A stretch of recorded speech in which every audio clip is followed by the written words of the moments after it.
শীত এলেই বাঙালির ঘরে ঘরে শুরু হয় পিঠা তৈরির ধুম।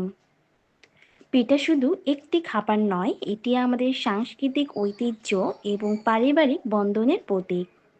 বিভিন্ন ধরনের পিঠা যেমন ভাপা, পাটিসাপটা, নকশি, দুধ চিতই ইত্যাদি দিয়ে বাঙালির প্রতিটি অঞ্চলে পিঠা উৎসব পালন করা হয়।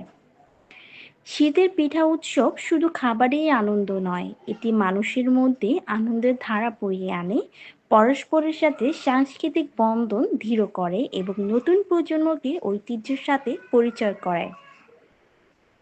শীতকালের পিঠা খাওয়ার আনন্দ, মাটির চুলায় পিঠা বানানোর উষ্ণতা আর খেজুর গুড়ের মিষ্টি গন্ধে ঘরে ঘরে উৎসবের পরিবেশ তৈরি হয়।